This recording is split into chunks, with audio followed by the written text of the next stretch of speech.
Hey everybody, welcome to Pink Shade. It's a mugshot Monday. It's a Mary Payne here. I've got Keisha, and you guys, I'm coming to you from Mississippi yet again. And guess what? I'm going to stay here another week. So I'll be coming to you live from Mississippi for a whole week. How fun. How fun. Yes. I got to Mhm. see my little boo-boo, my son, this weekend. It was so amazing. I Oh. posted a lot about it on my personal Instagram. I only did one thing on the Peak Shade Instagram. People don't really care that much. But if you were interested, you could go find it there. And I probably should. I wonder if some of those stories are gone and I forgot to save them. You You guys, should post them on Pink Shade. Everyone wants to see. not that. I was posting a lot. I think people You are like, I will say this, you posted way more than I've ever seen you post I on an know. Instagram story. But I mean, it looked like you were having a really good time. I was having so much fun and I hardly got to see any friends or anything. I just really was focused on seeing John and hanging out with my sisters. But since I'm here for another week, I'm going to get to see people all the rest of this week when I'm not working. So that's, yeah. I saw my And parents. y'all, the big sisters had the baby sister sitting in the back seat of the car. Both ways. On the way home, I was like, they didn't even ask me. They didn't say, do you want to sit in the front? Sometimes they ask, but no, now they just get in the front and shut the door. Get your ass in the back. You get in the back seat where you belong. When I was little, they would put me in the back window or the floorboard so that they had more room to stretch out. Yeah. Wow. And that's how people don't realize that is how we used to ride in cars. There was no car seats and all. Like that stuff now is insane. The car seats and all that. It's just we had all 3 kids this weekend and I was like, I can't even get the baby's arm out the damn thing because they're so tight now. Yes. It's crazy. Yes. But how do you do with 3 car seats? You have to have a huge car to do 3 car seats. Or is one not in the car seat? Yeah. No. We had Vivi and her brother. We went and picked them up and brought them back to the house. And when we dropped them off, Mila stayed here. Thank God she did not ask to go. Because that would have been, but on the flip side of that, Skylar did go with us to drop them back off. So my ass had to sit in between both the car seats. Had I been 1 pound heavier, it wouldn't have worked. It would no not no seatbelt on. No seatbelt on you. No. I had no seatbelt on. Like if something happened, I was a goner. Yes. But also you were so tight between those seats that maybe you wouldn't have moved. Yes. I was just like, I cannot even believe this, but whatever. But yeah, it's crazy. Oh, that seatbelt stuff. But yes. It is. It's not back in our day. It's just good luck getting the back seat of a pickup, getting the back cab of the back part of a pickup truck. Yeah, and we'll go 2 hours, 2 hours down the road on the highway. You're fine. Yeah. These people have no idea. I'm almost like, we didn't have a car seat for you. Like, what? No, you sat in the front seat by us, or you sat in the middle of us, or whatever. I'm like, because y'all didn't give a fuck about children in the 70s. We already know that. Smoke and blow it right on. Lead and everything. Yeah. And they wonder why we're all in therapy. And my mom will say all the time, I'm like, Mom, you smoked and drank while you were pregnant with all 3 of us. She's like, you're all fine. You're all fine. I'm like, are we? It's questionable. It's questionable. That's funny. Well, this was a good episode of Love After Lockup, I thought. I thought it was good. And I do have one offender in WIG court when we get there.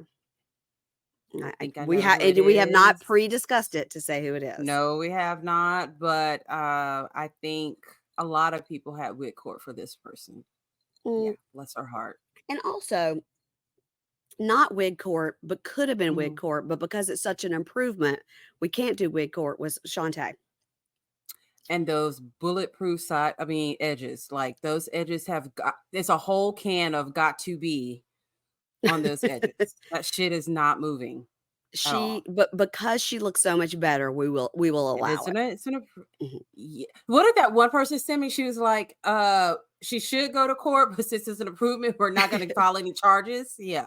No, I think she said charges dismissed or something. Charges dismissed. Yes, totally agree. Because it is not good, but it is so much better than it was. That's right. So. We get bonus points if you just improve. If you try. And let me tell you who hasn't improved on a wig is Tanya from Chimp Crazy. Because she's on TikTok now. And her wigs have not gotten better with her fame. Well, because she likes how they look. I guess, but I was like, oh my God. She's got on that one that's the whole front bangs and it's just lifted an inch off her head. She didn't even try to push it down or tape it or glue it, whatever you do. She needs to really go to someone who knows how to install a wig. But on the flip side, she changes them. Like, I think she has a wig for every day of the week. Yeah. Yeah. Yeah, I think that she wig does. right there, that's her Saturday wig. Right. So maybe she With doesn't the need a bangs. TikTok on Saturdays.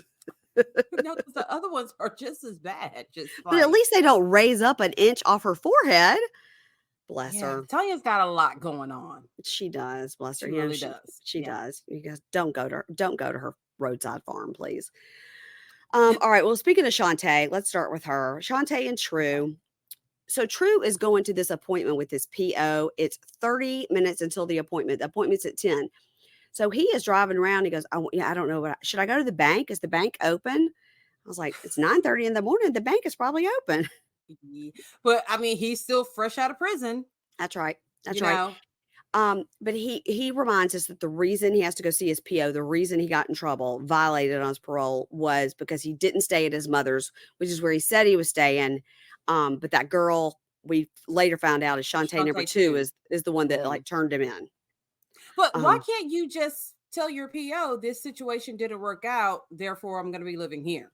well, you can, but he's True, and he didn't have to That's tell the right. guy anything.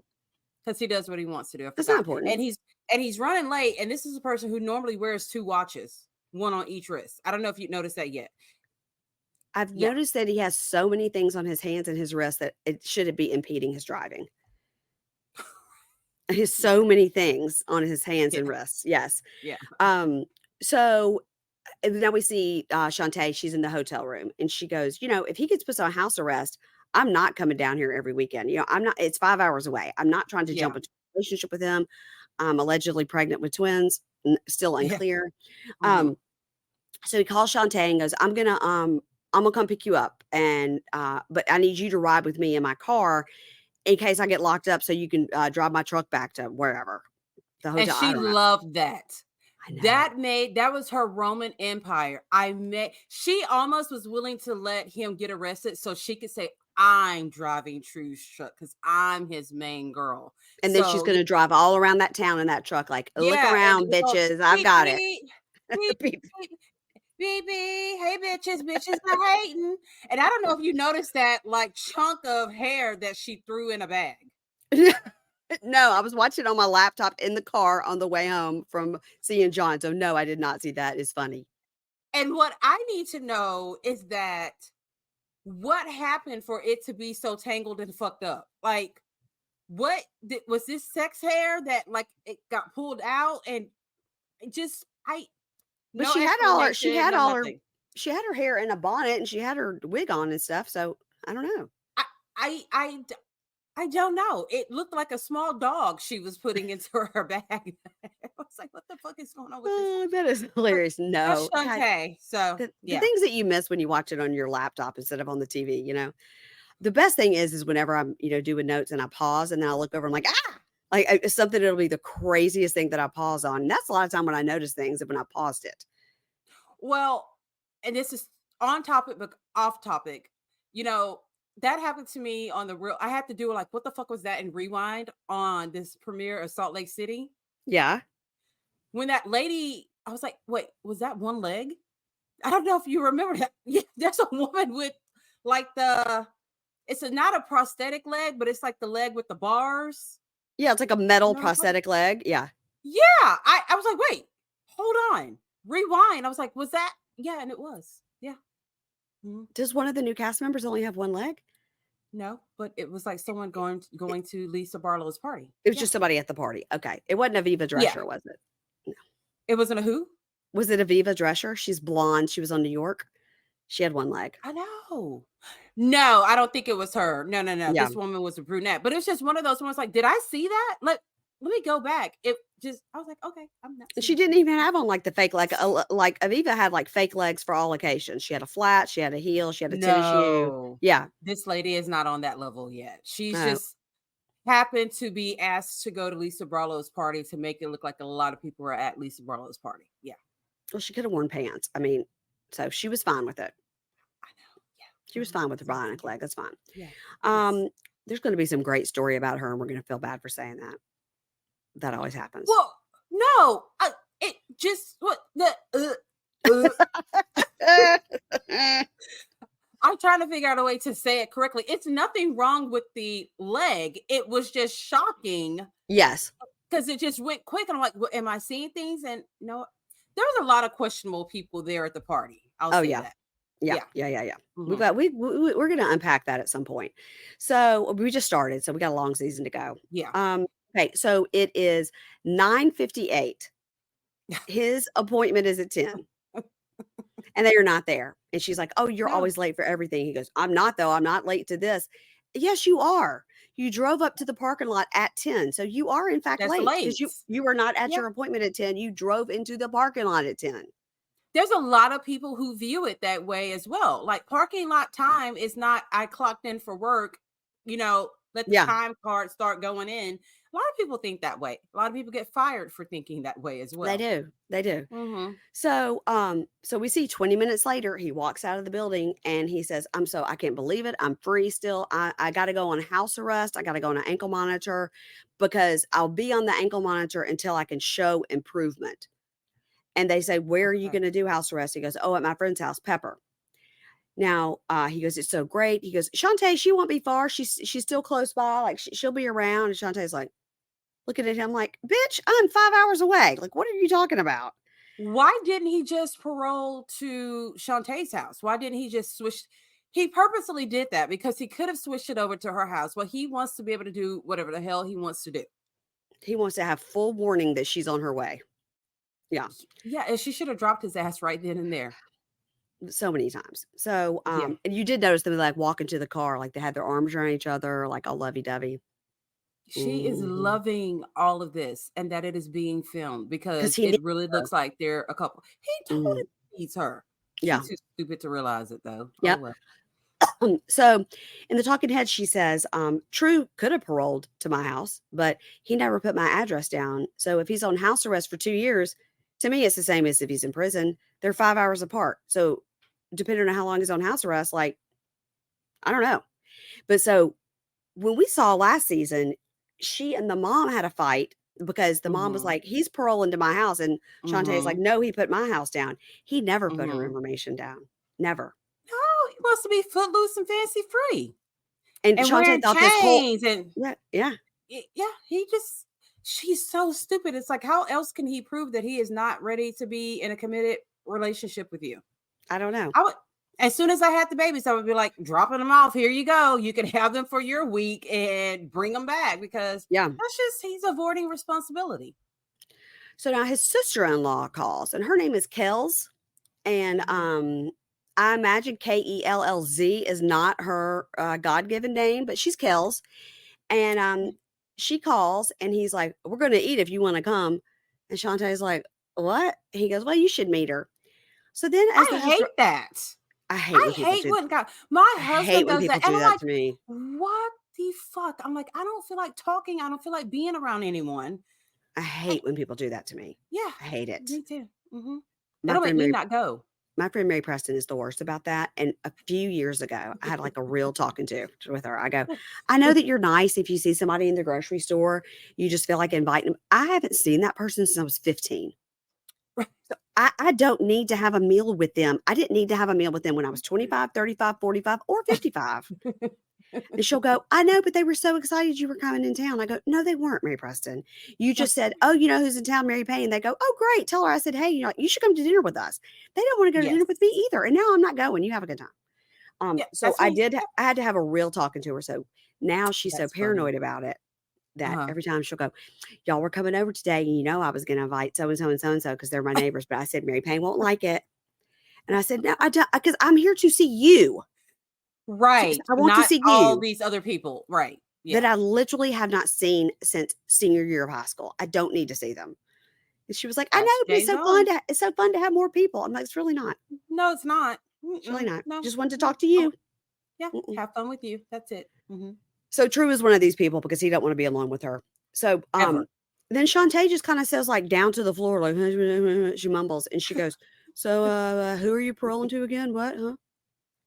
This whole conversation was 3 mumblers. They all mumbled. It was like, what? Yes, that's one way to put it. So he says, it's just a girl named Pepper.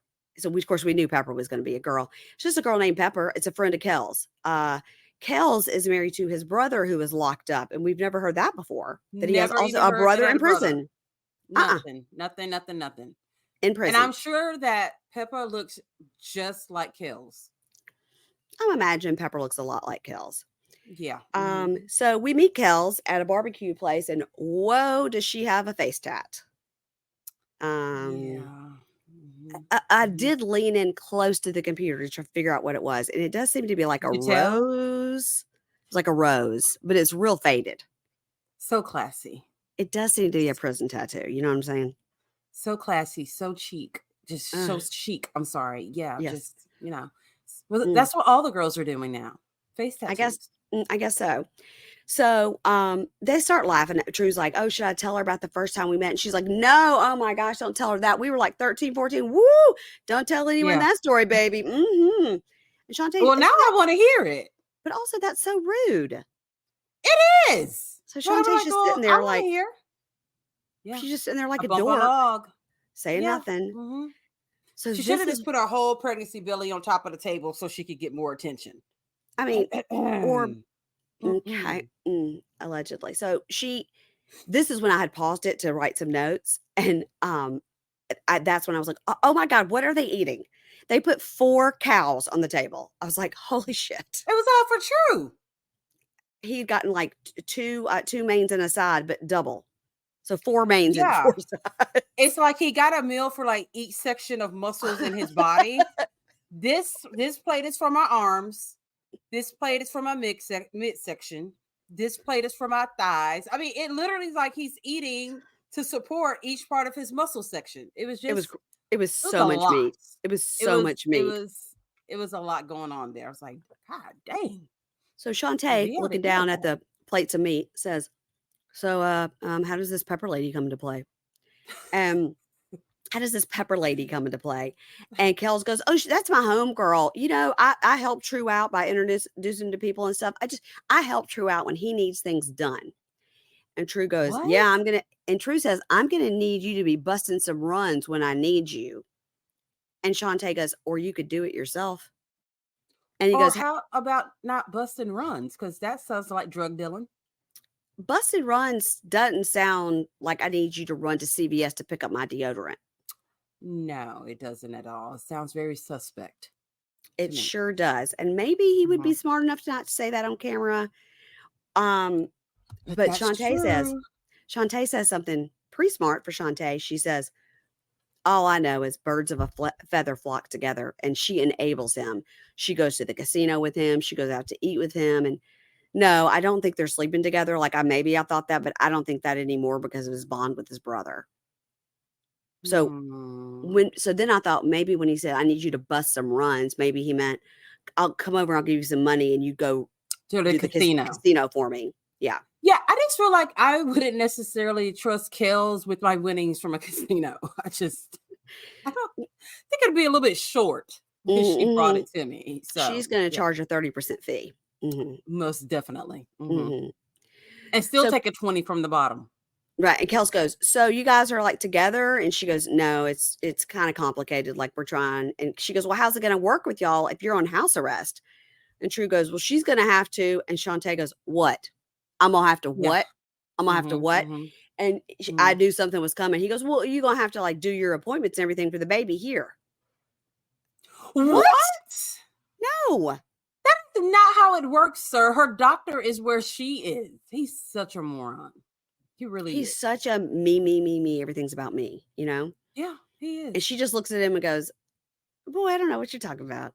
So she goes to the bathroom. And when she's in the bathroom, Kels says, you think she's going to come back and forth like that when she's pregnant? No. And he goes, yeah. He goes, yeah, I do. And Kels goes, I mean, your house arrest could last a minute. You don't even know. And if you're on house arrest, how are you going to do? She has the babies there. And he goes, I'm not sure. I don't know. He goes, I missed my son's whole life by being in prison, and I don't want to miss these kids' life. So, and like, okay, good luck, True. So we still don't know if it's babies or not babies, a baby, 2 babies. Someone messaged me and said they heard that it was twins and their names are True and Honesty or something like that. Isn't that what he said he Yeah. wanted to name the babies? He said we should have triplets and name them True, Honesty, and Sincere. All three things that he's not in life. So I don't know where we are with these kids. Hopefully we will learn next week during the Hopefully. finale. But they don't always do it like that. Mm. So now they're in the car and it's nighttime and they're going over to Pepper's house. And as they drive up, Shantae says, this looks like a haunted house. That shit did look kind of creepy. I mean, And the way that they were shooting it up from the ground was yeah. so damn funny. I was like, oh my God, I love these editors. Y'all, I don't know how it is at your house, but at my house, every week there's a never ending list of projects to get done. And we're always like, yep, we're going to get to it. We're going to get to it. Oh my gosh, next week we're going to get that screen fixed on Anna's window. But we never get around to it. We are too busy. So, we're coming up on the weekend and I'm like, hey, I got to fix this screen. Oh my gosh, somebody need to pressure wash the house. I got to build this dresser. I got to clean out the garage. And none of that sounds great on the weekends, especially when I've got so much trash TV I need to be watching. So for all the tasks you need to do but don't want to do, there's TaskRabbit. TaskRabbit connects you with skilled taskers to help with cleaning, moving, furniture assembly, home repairs, and more. And many taskers are available to help the same day. Okay, I went on taskrabbit.com and I booked a tasker to come to my house and clean my gutters. And guess what? While he was here, I was like, you know what? Can you fix Anna's screen that is hanging off the front of the house? And he did. It was so easy, guys. I'm not kidding. You just go, you click the thing, you type in your zip code, you type in what you're looking for, and boom, a bunch of people pop up. And yes, some of them were available either that afternoon or the next day. I booked somebody with 2 days notice and the guy was here. It was so easy. And guess what? My husband didn't have to clean the gutters because we're not the handiest people in this house. So to get started, you can go to taskrabbit.com or just get the app. The app is really great too. Search the best tasker for your job based on cost, skill set, availability, and past client reviews. I looked at those past client reviews and I was like, I'm not going to take anybody under a 4.5, but there was hardly anybody on there that was that low. So it actually was kind of hard because everybody looked great. Now you're going to schedule your tasker early as the same day sometimes. And once the tasker has completed the job, simply pay, tip, and review. I did that all. It was all on the app. Taskers have assembled over 3.4 million pieces of furniture. Oh my gosh, I could have used that when I was moving John into the dorm. They have done 700,000 home repairs and completed 1.5 million moves and more. Gosh. Plus, with TaskRabbit's happiness pledge, if you're not satisfied, they will work to make it right. Tackle your to-do list today and get 15% off your first task at taskrabbit.com or on the TaskRabbit app using the promo code PINKSHADE. That's promo code PINKSHADE at TaskRabbit, TaskRabbit, taskrabbit.com for 15% off of your task. TaskRabbit, book trusted help for home tasks. Queuing up my music here. Hold on, please. Oh shit. Oh shit, here we go. Okay, so let's talk about Zeruiah, which I have now written down phonetically so I don't screw it up. Zeruiah. So we open where we left off with the bra and the mic pack on the floor. And Troy's trying to go in. He's got the ring and he's trying to talk to her. And she's yelling at him like a maniac. And she is mad that he left and took his phone and that they couldn't get in touch with him. That's what she's mad about. Yeah, that's not really why she's mad. She's mad about so many things. She couldn't even pinpoint it if she So tried. many things. Yes, I agree. So then Yana is on the phone with Karen and bringing up the infidelity again. And he is telling, So she says to him, and then Yana's on the phone with your mom bringing up the infidelity again. And he's like, calm the fuck down. I told you we had a clean slate. Like, don't worry about all that. In his talking head, Troy says, I knew that she's been temperamatic at times. That's what Jane says about me. I'm real temperamatic. Real temperamatic. So the joke in our house is my cousin Paige makes up words. And one of the words she made up a long time ago was competitious. Don't be so competitious instead of competitive. So even today, we had a group text with the cousins and I said, we got you us 3 sisters, and then they're 2 sisters, but we're all close. I Mhm. said, us 3 got you 2 a little gift while you're in Oxford. We have to bring it to you. And she goes, "Oh my gosh, now I feel like we should get y'all a gift." And I said, You don't have to be so competitious." Um, I mean, I bet I say it 3 times a week. I mean, I've never gotten over how funny that is. So, Competition. yeah. So temperamatic may be added. Um, Why are you so I mean, temperamatic? I mean, temperamental, dramatic. I don't know. I mean, she's in there screaming she's gonna scream herself into laryngitis. That is how much she's screaming. And she earlier in the scene was slapping on the makeup with a spackle, and Yes. now she's in there taking it all off. I look, she clearly has very bad acne, and I feel horrible for that Yes, but I don't feel like she should be constantly caking on that makeup because that cannot be helpful to the situation. I know. And she is always, they always film her when she's doing it. I'm like, why is it, how are they waiting for her to do that? So what is it? And then when she showed up at when they go to Buffalo, she's slapped it on again. So She's she's clearly very insecure about it. And I yes, want to tell her, it doesn't matter how much makeup you're putting on. You can still tell you have acne. You know what I yeah, mean? Like, stop yeah, just, yeah, yeah. but Like when my yeah. son's had acne like that, he's had to have been on like an antibiotic because sometimes it's like a infection, I've like a had that. bacterial infection. Yeah. Yeah, when I Anyway. was badly diabetic, I had them all down here. And I had to get Oh. on like 2, and they hurt so bad to get on Mm, like 2 different antibiotics to get rid of that shit. It was horrible. And yeah. topical stuff, it was a hot mess. So I think she should use some WeTV money and do that. I think so too. Bless her. Mhm. Although they were on a live this week saying they were together and that she didn't know she had bipolar and now she does know she has it and something. He was just in That the she was background. saying that she was having an episode during that time of being Hmm. bipolar. So, mhm. Okay. Yeah. So he knew that she would, maybe had some anger, but he'd never seen her so temperamatic. And he saw that side of her he'd never seen before. And yeah, she did cheat. And he says, and I was a scorned husband, but still a loving friend. So a scorned husband would mean you were out there slashing tires and trying to kill people. That's when you're scorned. So I don't think he was scorned. I think he just meant he was hurt. He was hurt. So we're just gonna send him a thesaurus to help I him. know, bless him. He really is trying, and I think He really is trying hard, he really stays very calm, and I don't know how he does that. and I don't And, either. and I have to give it up to Karen too, because you can't be screaming at my kid like this and hollering, screaming, and slamming doors and shit to my kid. I mean, well, never mind. Karen's on gummies anyway, and I heard they're like they are creating a line of gummies called Black Karen. Black. Don't make me laugh. My throat's killing me. I'm Okay. just saying, Oh Black my Karen. God. So she says, um,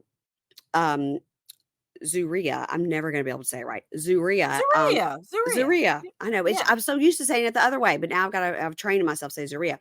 So she says, the one thing I can't take is this bullshit with the baby mama. Like that's the one thing I can't take. And he says, just put your ring on. I'm not going Yep. anywhere. Just put your. He's being so sweet with her, Yes, and he is. I think he's like, what the hell just happened? So he He's apologized. scared too. He's a little scared because she is. Yeah. He's got these 2 crazy bitches in here. Yes, Um, he does. And he apologizes, for leaving, and they're, like, in the kitchen, and she's getting some water to calm herself down, and he says, "Put your ring on your finger, I don't want you to take it off," and she says, in her talking head, she's like, "He's trying to downplay my feelings, and he doesn't understand me." That's how she feels.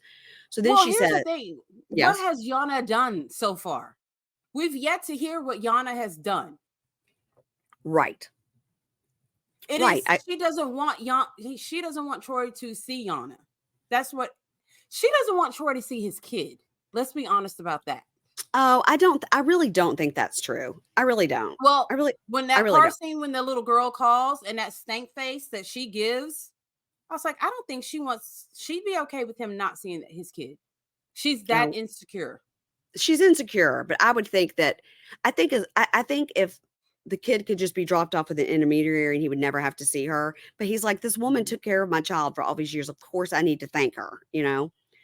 Yeah. So, so she says, "I need to know you're not going behind my back and talking to her." And he says, I'm not doing that.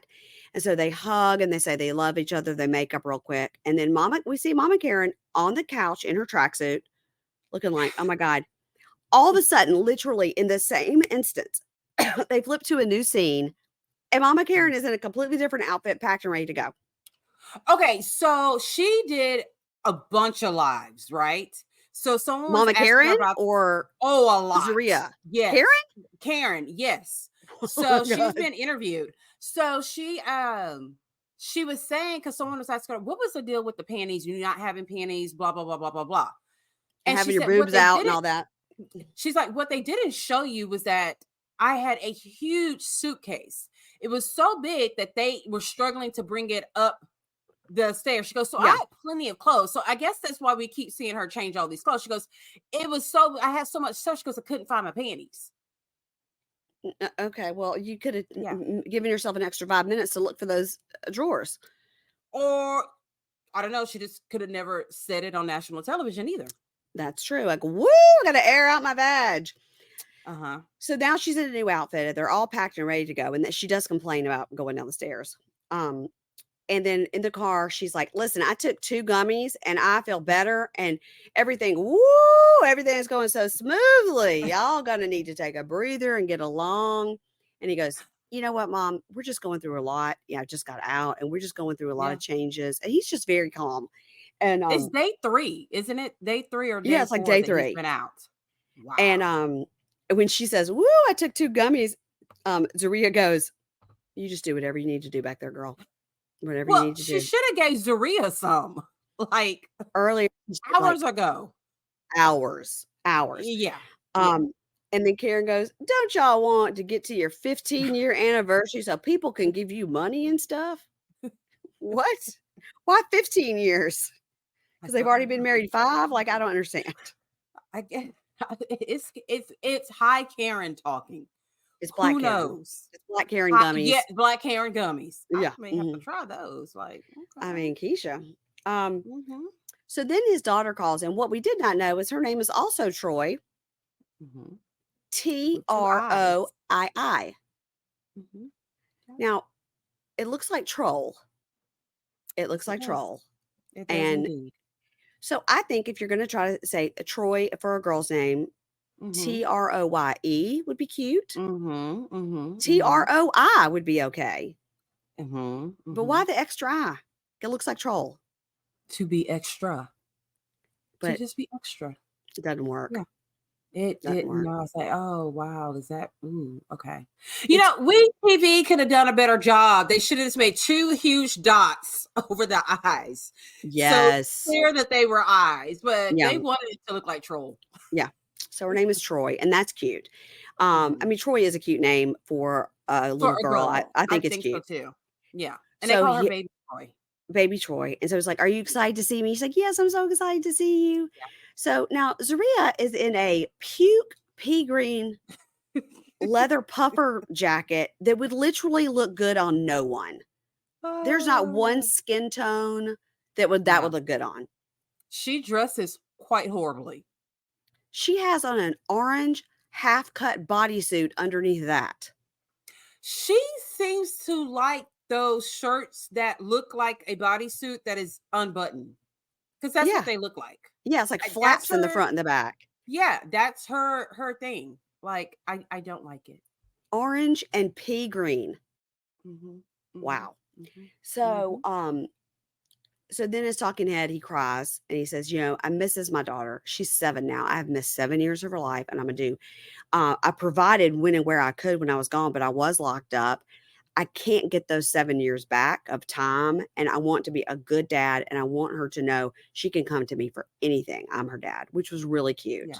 Yes. Which was really cute. So now they arrive at the house. And they arrive at the house and we've got lots of people there. But the most important thing we need to know about this is... Hear ye, hear ye. WIG Court is now in session. The Honorable Judge Keisha presiding. All right. WIG Court is now in session. You and your wigs may now be seated. Okay. We've got WIG Court and it's Sister Jackie. Mm-hmm. Mm-hmm. Now, Jackie was dressed very nicely and was that is your opinion. I thought she was dressed very well. I mean, I thought she looked like she might be going to her secretarial job, but she was dressed very nicely. She didn't look like she was dressed for a barbecue, but she was dressed nicely. It wasn't a barbecue. It was a Sam's like meat tray and crackers. I didn't look at the food. I know I can always count on you to look at the food. And Karen was like, all this food, bitch, where? Because I don't see all this food. Really? Why are we even outside? Because there's no keep going on here. Yeah, I will always do food. Always. Oh my God. So Sister Jackie runs up. And you know what? Her wig is just not on properly. I think that's what it is. This is what happened. Okay. Sister Jackie's picking out, getting herself together. Wait, they're here? The camera crew. Wait. Okay. What? Shit. And she threw it on and went out to film. That's what happened. Okay. She could have done a quick check in the mirror. Like a little quick check in the mirror. She did like this as she was coming down the stairs. Oh my God. So they're all running up and hugging him and everything. And this is his sister. And then his cousin Lloyd comes up. But Lloyd tells us that he's really like a brother. It's not like a cousin. Yeah. He's a brother cousin.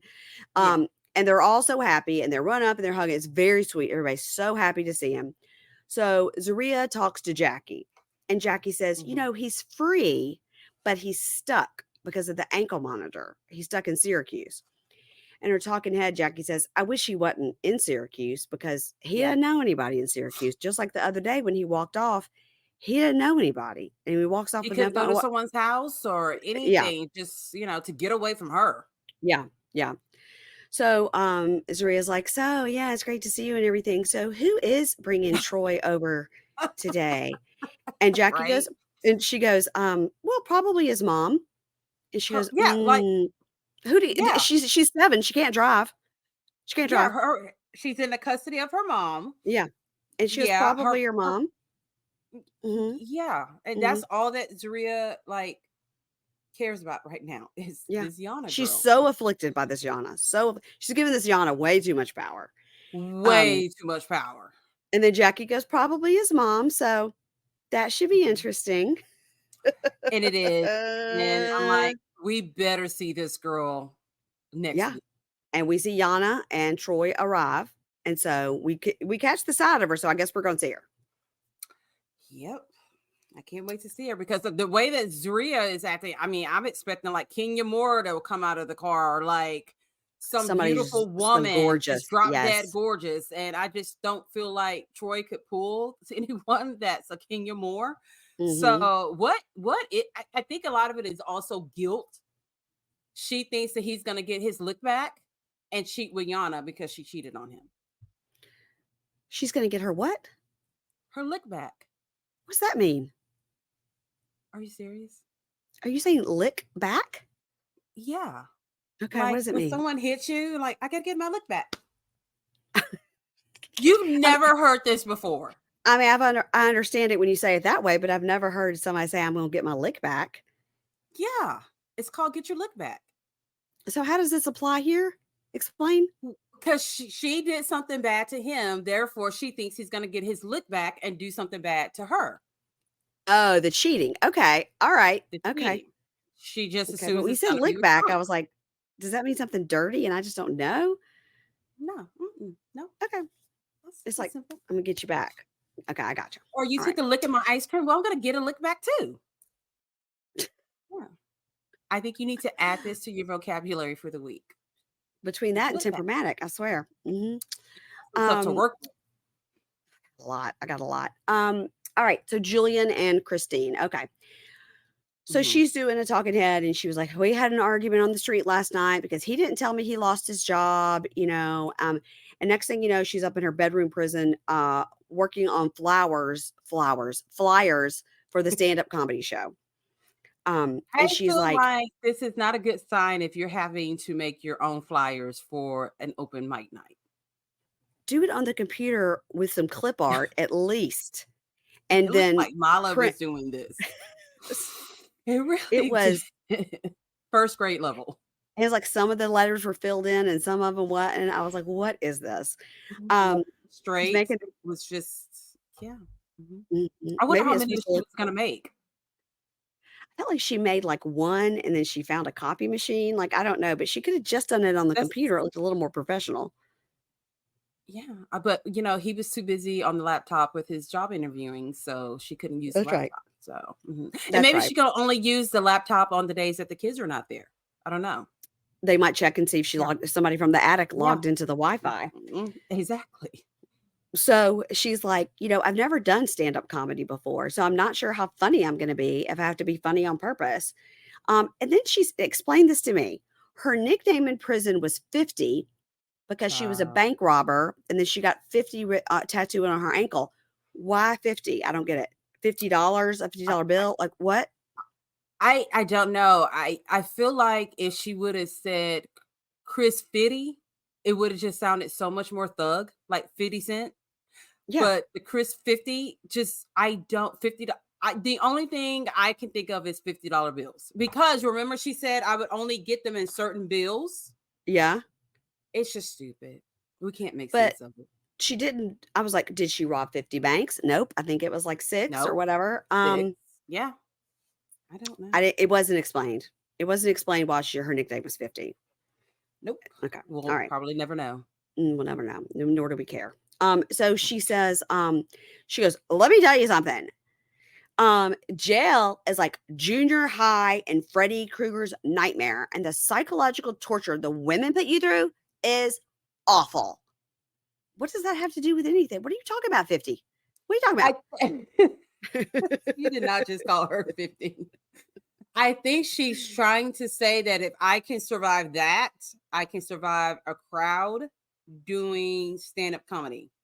But yeah, but someone in the crowd can throw a fucking beer can at you. She's not thinking like that. It doesn't. And then she's like, I tried one night. We had a talent show at the prison, and I thought I was going to be able to stand up and do my comedy, but then I chickened out at the last minute. So she's literally never done this. And she thinks she's going to be able to stand up in a bar full of drunk people who were really there for karaoke night, but they're just going to sit through this open mic night. She thinks she's going to be able to do. Anybody that's ever been any kind of comedic actor or anything will tell you that stand-up comedy is the hardest thing in the world. Yeah, because you got to not only have your routine together, you got to also work the crowd as well. And you got to know where the laughs are and where to put them. Yeah, I mean. It's not an easy thing. And this crowd may not laugh at the jokes that yesterday's crowd laughed at. They might not think it's funny, No, but again, this is the second week that the jaw is not jawing as much. You're completely wrong. I could not keep my eyes off it. I could not keep my eyes off it. It was bad. And you were really lucky. I just didn't do that. Jail is like junior high and Freddy Krueger's nightmare without moving my jaw, because I was very tempted to do the full imitation and I didn't, because that's wrong. That's wrong, and I shouldn't do it. It's wrong. We're gonna choose this week, y'all, not to be wrong, but next week we'll be right back to being wrong because it's the season finale. Maybe next week we'll find out what's wrong. Maybe next week she'll tell us. Are they on life after lockup? I feel like they are. Are they? So maybe it'll come out then. I can't remember who's on it. I can't remember. So she says, naturally she's just been funny her whole life. She's just done comedy and been funny her whole life. Childhood trauma can make you funny as a coping mechanism. All right. Okay. Now we see him. He's doing a job interview in the den. They keep showing us that he's in like a suit on the top and shorts on the bottom. I think that they think that's really funny, but I'm like, it was maybe funny the first time, but we get it. Because people do that all the time. So it's not funny. Why? It's not fun. Like, why would we think he'd be in a full suit? He'd be stupid if he was. Hey, yeah, that would be more funny. So he yells up and it was like, hey, I'm done. You can come down from the attic. She shows him the first grade flyer that she's made. And she goes, here's my flyer for the open mic night. And he goes, I don't know if this is the right time for you to be doing this. And all this, to me, this felt fake. He says, sorry, guys, it's night. I'm yawning. I apologize. He says, I don't know if this is the right time. Like, we have all this financial stuff. Like, I thought maybe you could work extra shifts, and we have restitution and child support. And she goes, what are you talking about? It's one night. It doesn't cost any money. It's free. And she was like, you're not being supportive. And he says, she says, I never get to do anything I want to do. Like I'm stuck in the attic 2 full days a week. And I feel like I'm being restricted. And you're not being supportive. He's like, I mean, I just lost my job. And of course he says, I'm thinking about 2 months ahead. If we don't have rent and we can't pay for the cars and we can't buy food, I'm thinking 2 Right. months ahead, and every shift of hers is going to help until I find a job. And she's thinking about, she just wants to do this, and she's impulsive and she lives in the moment. And I also think in a way he's trying to tell her, you're not funny, bitch. You don't need to be on that stage. Yes. No. And this could like trigger her. Like, what if she gets booed or something and she wants to go use? Or people are like, what the fuck is wrong with your mouth? Unless she chooses to make that part of the act. Now that shit would be funny. That would be funny if she would explain it. That would be funny. Yeah. So he says, to her, it took me a long time to get your sense of humor. And so I'm worried it won't go well. And she goes, everybody thinks I'm funny. You're the only one that doesn't. I don't think she's Mary funny. Payne. How many episodes have we had? Like what? 9? 7? Nothing funny from her. You can tell she thinks she's funny. When she's like, give it to me raw dog and all that. Like you can tell she thinks she's funny. Yeah, that's fine but you have to make other people think you're funny in order to do any kind of comedy. I know. Anything. So in his talking head, honestly, I do worry if it doesn't go well that she's going to relapse, because it'd be very triggering to have people not like her. And then he tells her, he goes, I'm going to try to come to your show. I really am going to try. And she was like, that'll really hurt my feelings if you don't. So he doesn't have a job. What else is he doing? Maybe he's like downstairs in the regular part of the house with the kids. So what's she going to do if her comedy show is on one of the nights the kids are there? She'll have to climb out the window from the 3rd floor. That is true. Oh, she's going to be like Mark from Inmate to Roommate with the fucking rope ladder. I had to get up here. I gotta get up here. Yeah. I didn't even think about that. So in his talking head, he says the thing about the relapse. So now we see her getting ready for her show, and she's very nervous. She says, I'm very nervous about this. Then we see the flyer. Cute. She looks cute. We see the flyer that she made. Convict comedy with Chris. Oh, wow. So then she says, I'm gonna leave the flyer here on the bathroom mirror, and then she draws like boobs and something else they blurred out. Yeah, she uses sex as a way to get him to do what she wants, or just I don't know. She feels like she has to be sexual with him for him to keep her there, but that is like her weapon of choice. Yeah, it's weird. So she draws like boobs on the mirror and something else that they blur out. Maybe it's like a dick. I don't know. And she goes, that's stupid, because you got to clean that up. That's annoying. If you got to go, I got to find the fucking Windex to clean this up. So she goes, I'm leaving it here as a sexy reminder about my show. And in the talking head in the car, she goes, he has never let me down. It's going to hurt our relationship if he doesn't come. It'll really upset me. Now she's at the bar, and she's in an orange jumpsuit, which is pretty funny. And I thought this is the best that we've seen her look. She was like, this is the ugliest outfit ever. I was like, actually, it looks pretty good on you. Yeah, it does. She likes to wear that weird looking shit that she normally wears. This looks good. This is like, this fit properly, and it's probably good for stage because it covers everything. And so her friends are there, whoever these people are. And she's like, I need to get a drink, guys. I'm gonna get a drink. I'm gonna get a shot. And they're like, are you supposed to do that?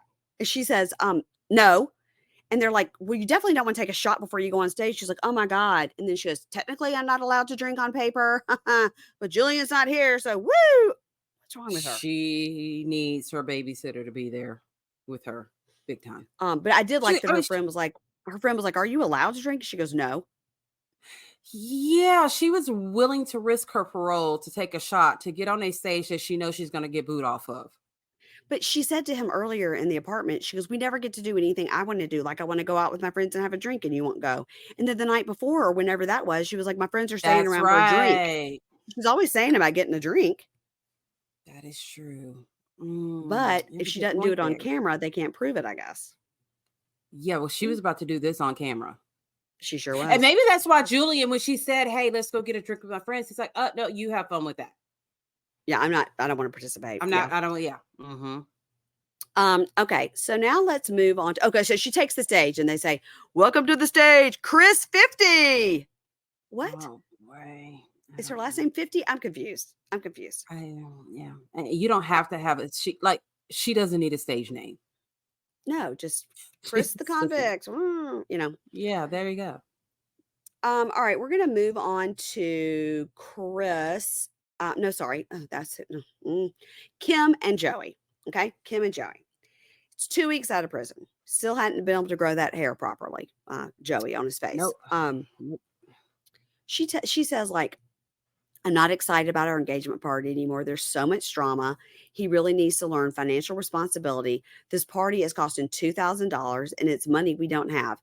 Girl, well, you are still financially married. Responsible. Well, and then she's not being financially responsible too, because if he just spent $2,000 on rims, cancel the fucking engagement party, mostly because you're fucking married.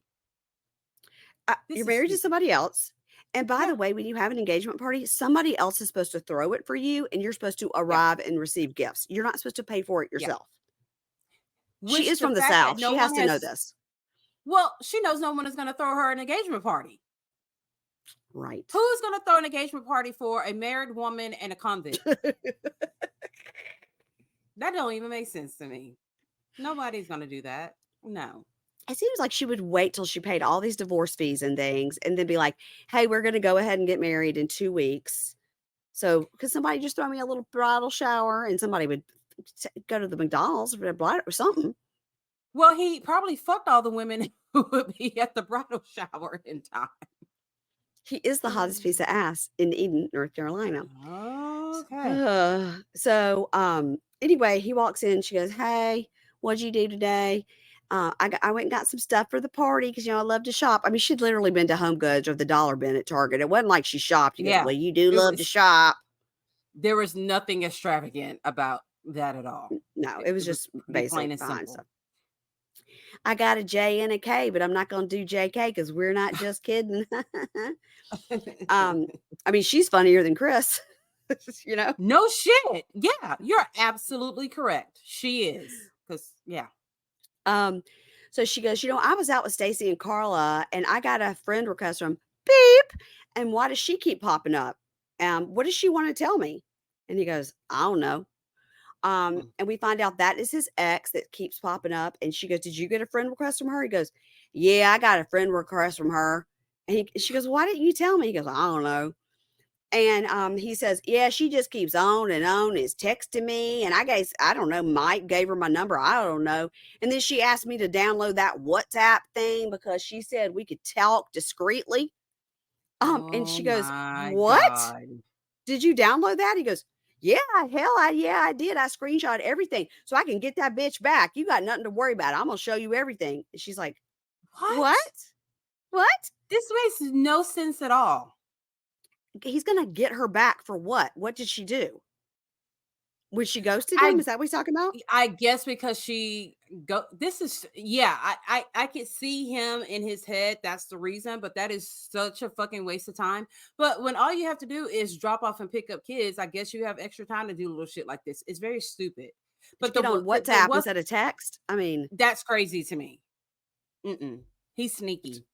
That's sneaky. And he's like, I had to download that WhatsApp thing and I didn't even know it could be discreetly, but I screenshot everything. Okay, sure you did. So she goes, how would I know all of this if you didn't tell me? Like, how would I just know it? Give me your damn phone. Let me see those screenshots. So she's looking at the screenshots. She's like, wait a minute. This has been going on for a long time. And now here's one that says, don't text me when I'm with Kimberly. What the hell?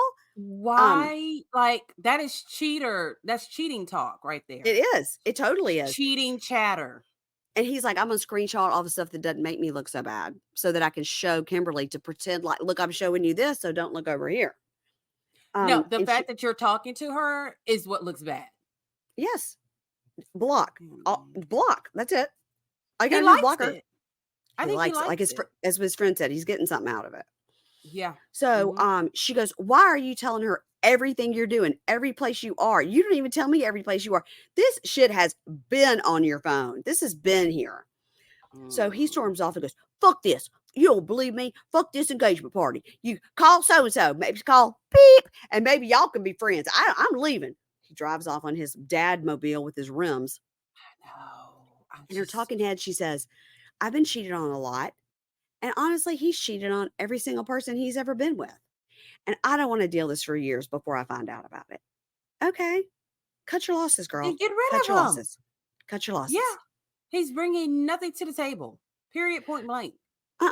So he's in the car. He's like, I'm going to go meet this dumbass bitch. I'm going to settle this. You know, she used to come and visit me in prison when I first was in prison. And then, you know, at some point, then she just ghosted me. I mean, I went to prison, but that's no reason to ghost me. It's a real good reason to ghost someone. Yes. Do you hear yourself when you're talking? And he says, I need to meet with her just so I can say what I need to say to her. And then I'm going to block her. And then I'm going to tell her to stop contacting me and be done with it. Guess what you could have done right there in the kitchen? You could have blocked her, deleted her, taken off WhatsApp, and said, I'm never going to talk to her again. Well, you could have also told Mike, who asked you first, if he could give her your phone number. You told him, yes, give it to her.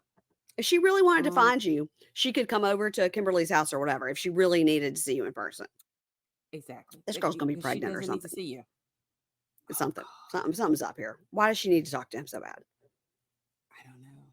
We're going to find out. She can't be pregnant because he's been in prison. Well, that's true. And she ghosted him. Hey guys, have you been plagued this summer by underboob sweat?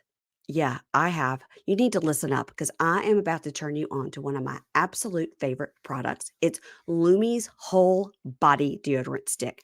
It's a whole body deodorant stick. Lumi is seriously safe to use anywhere on your body. Okay, you can use it in your armpits. You can use it between your thighs. You can use it on your belly button. You can use it in your butt crack. And you can use it under your boobs. And even on your feet. Oh my gosh. This was created by an OBGYN who saw firsthand how normal BO was being misdiagnosed and mistreated. It is clinically proven to block odor all day and control odor for up to 72 hours. I can't recommend it enough. Now, are you ready to make the upgrade to Lumi? This is a special offer, okay? New customers will get 15% off of all Lumi products with our exclusive code and link.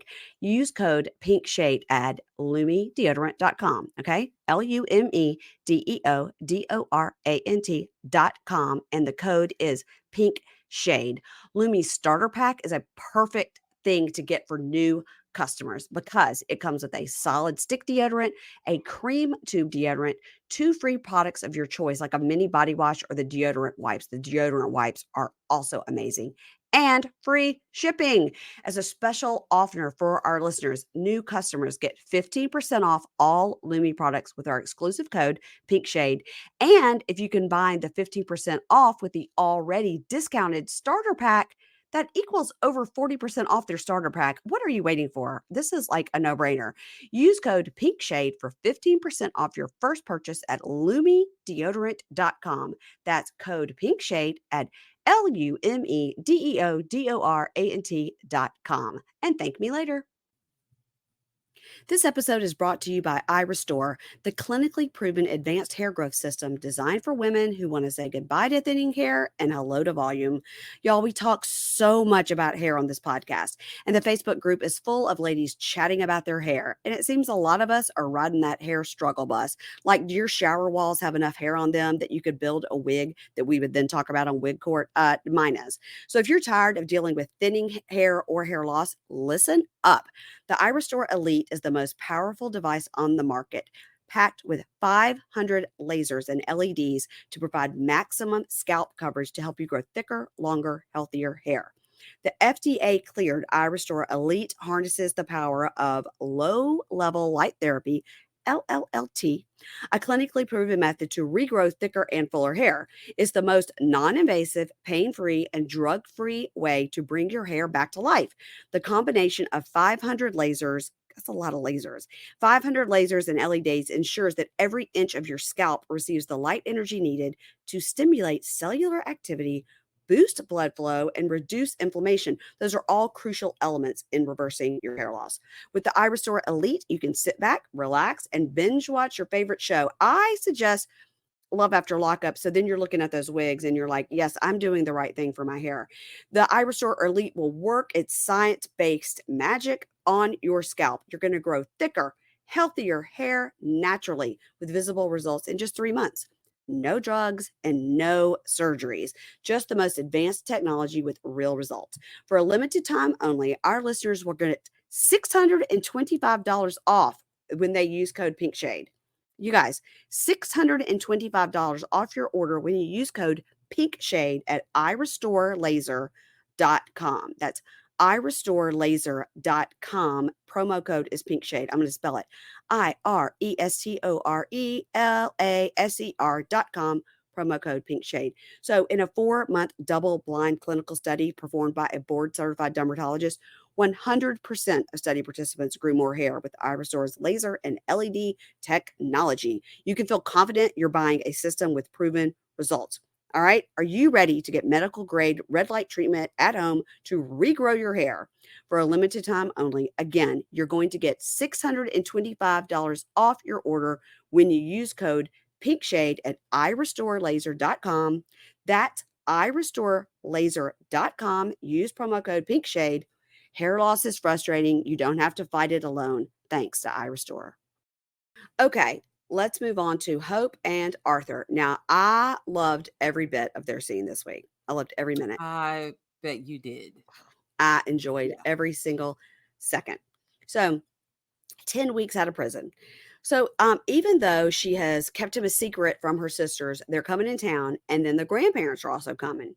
So, it's time to introduce Arthur to Arthur as her super secret boyfriend to her sisters. And she goes, my sisters are super judgmental, so I don't know how this is going to go. The sisters and boy, arrive. were they ever. Oh, my God. So we have Destiny. And then we have Brianna, who later refers to herself as Breezy. I was so hoping that it was going to be Hope, Destiny, and Faith. But they messed it up with fucking Brianna. Yeah. And we had a theme going on here. Yeah. So Destiny. Got it. Yeah, you're right. I didn't even think about that, Keisha. You're so smart. I did. So then she's like, ladies, I brought you here today to tell you I have a boyfriend. And they're like, oh Lord. Okay, is this a redo? Is this a redo from somebody else? Have we met this guy? Listen, we don't need another like breaking windows and secret wives. And I was like, wait, what? What? We need to hear more about that. But were we even shocked? Yeah, that's Hope's dating future. I mean, the dating past. I mean, it's on brand for her. So we do remember that one sister is a traveling nurse, and then we find out this other sister, Brianna, says that she studied criminal justice. Yeah. And then obviously the parents are very like wonderful people. What the fuck went wrong with Hope? It's that pink hair dye. It got to her brain. Mm-hmm. And so she goes, you know, before I talk to you, do you want a shot? Do you want to take a shot? And they're like, no, we don't want to take a shot. No, we want to hear all of this. And she goes, so it's a long distance thing. Yeah, you probably don't remember. Anyway, and they're like, long distance? Like, what do you mean? Oh, yeah, okay, it's Arthur. And they're like, you know, when you mean long distance, you mean he's in prison? The sisters are the queens of this episode. I love them so much. And the sister go, wait, Arthur. Let's remember, who is this guy? Okay, wait, he was in prison? And it goes, yeah, he was in prison. And they're like, oh, okay, but he's doing okay now. Well, then he was back in prison. And they go, what? And she goes, well, you know how the justice system is just whack. And they're like, no, hold on. Hold on now. And they go, yeah, what was he in prison for? And he has to take responsibility for his actions. It's not just the justice system was whack. And she goes, well, I mean, he was in for stealing cars. And then he was in that second time also for stealing cars. And they're like, oh my God. They go, listen, does he have a job? I hope not at a garage. Now they're funnier than Chris.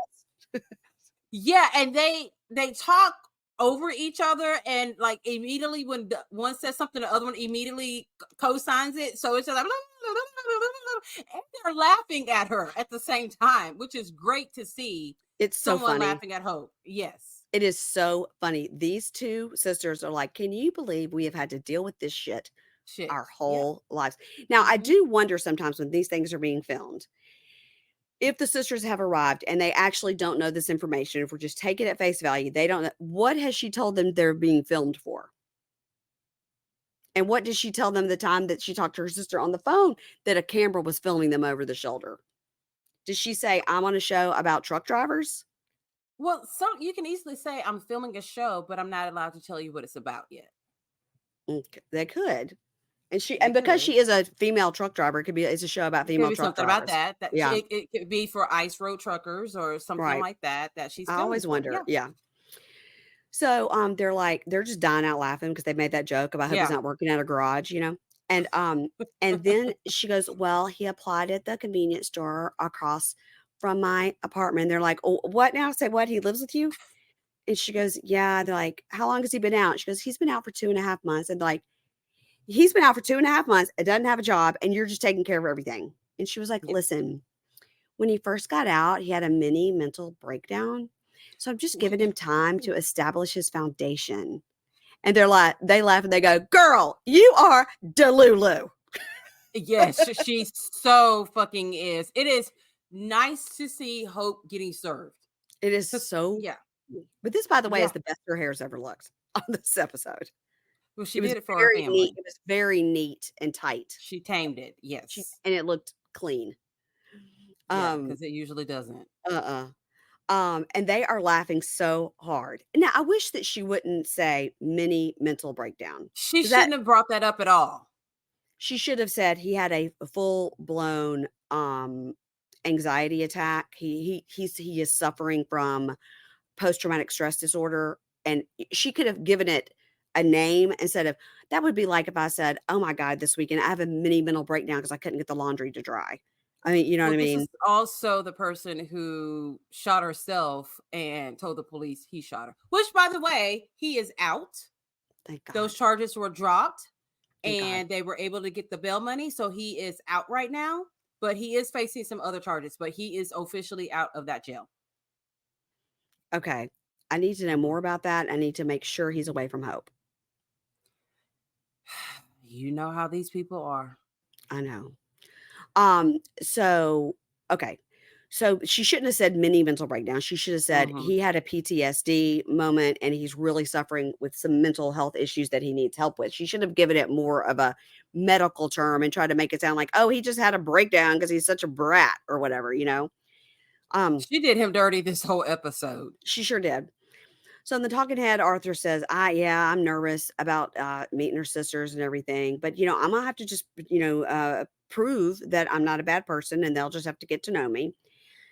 So now Grandma and Grandpa arrive, Johnny and Lovey, Pop and Lovey. They are the cutest grandparents. Yes, they are. It's like, how did Hope come from these people? Look at her sisters. Look at her grandparents. Look at her. Yeah. What happened? It's always that one kid. I know. And for a while in my family, it was probably me, but I'm okay now. And so, they're so cute. She's such a grandma. She's got her little gray curls. So cute. So Hope goes, anyway, so I just wanted to tell y'all something. And the sisters are over there like the evil stepsisters from Cinderella. Yes, they are high-fiving. They are laughing and falling all over each other. They're like, listen to what Hope done did this time. I mean, it is so fucking funny. It is so funny. They cannot wait for their grandparents to hear this shit. She goes, anyway, I just want to let you guys know that I have a boyfriend. And they're like, great. And she goes, it's been long distance. And they're like, how'd you meet him then? She goes, he's from California. They're like, amazing. That's so great, Hope. And then he walks up as she's telling them this. And they've got that camera right where it needs to be on Pop's face. The look on Pop's face is, what the fuck is that? Is this man at this table to murder all of us? Is this our waiter? What the fuck is happening? Or teach us about Satan? We don't know. How? Yeah, because some of that stuff looks like a conjuring spell on his face. It is. Now that we know him and we know he's sweet, but oh my God. Yes, but how is it that Mary Payne, I would not have made it 5 minutes without saying, why do you have a triangle on your forehead? And why hasn't he told us? I don't know. I would not have sat through that dinner without asking. That would have been the first question after, what is your last name? Also, why do you have a triangle on your head? Tell us about your interesting tattoos.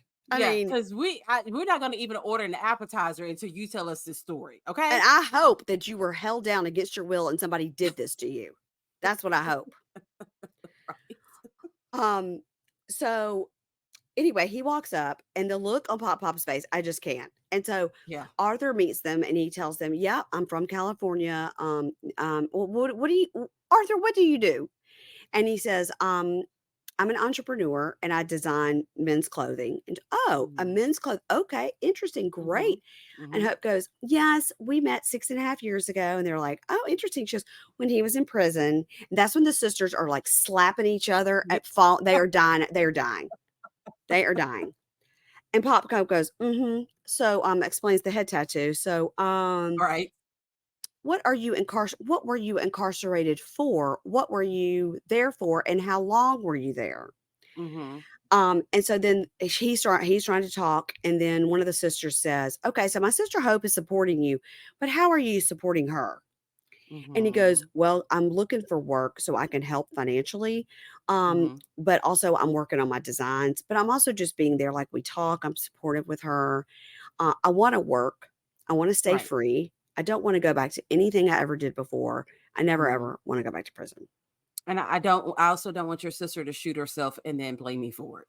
I don't want He your should have sister added to that. have a gun and then pretend to shoot Right. herself. What? Okay. Yeah. Mhm. And also, we don't know how she affords his apartment. So No. Pop says, I was a correctional officer. And Arthur's like, well, somebody could have told Oh me that shit before shit. we walked in here. Yep. And he says, and Texas has no mercy.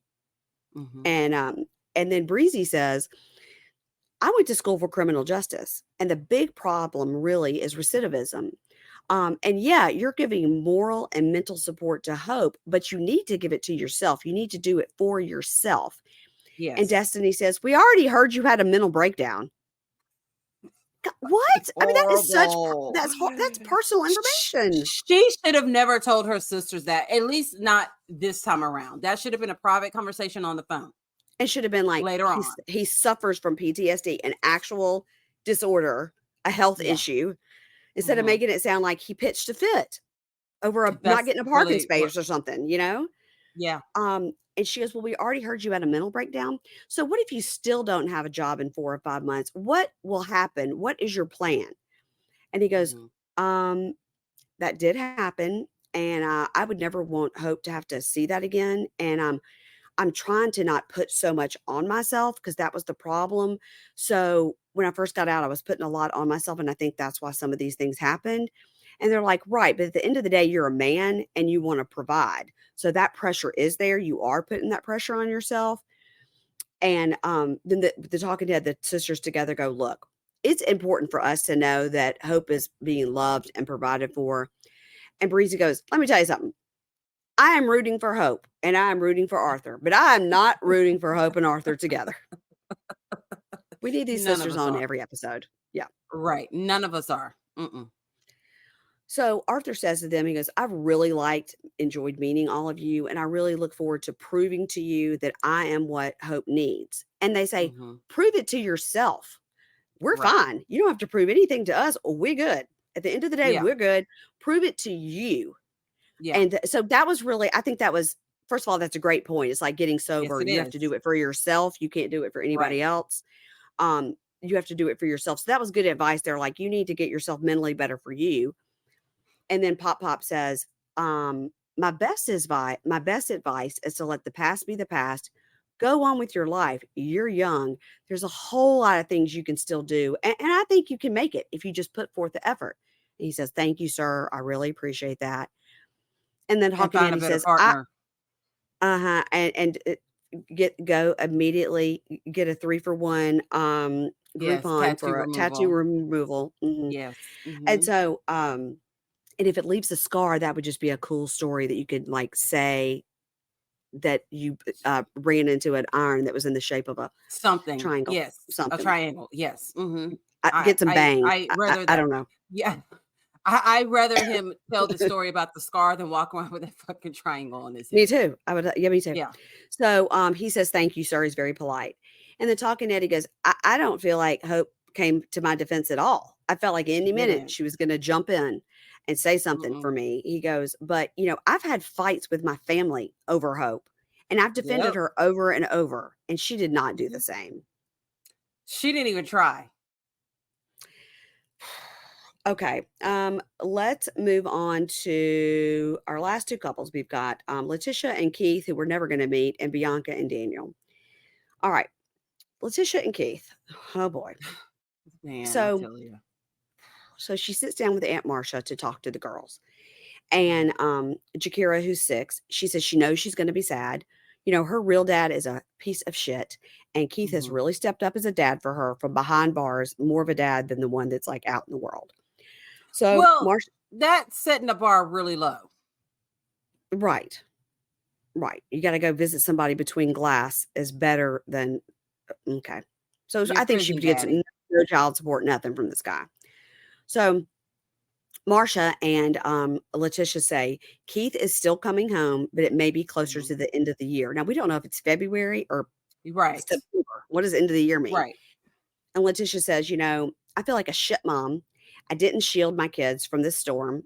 And no, she didn't. And she says to Jakira, she goes, let's just go visit Daddy. We'll go visit him, okay? And she's crying and everything. She goes, we'll go visit him.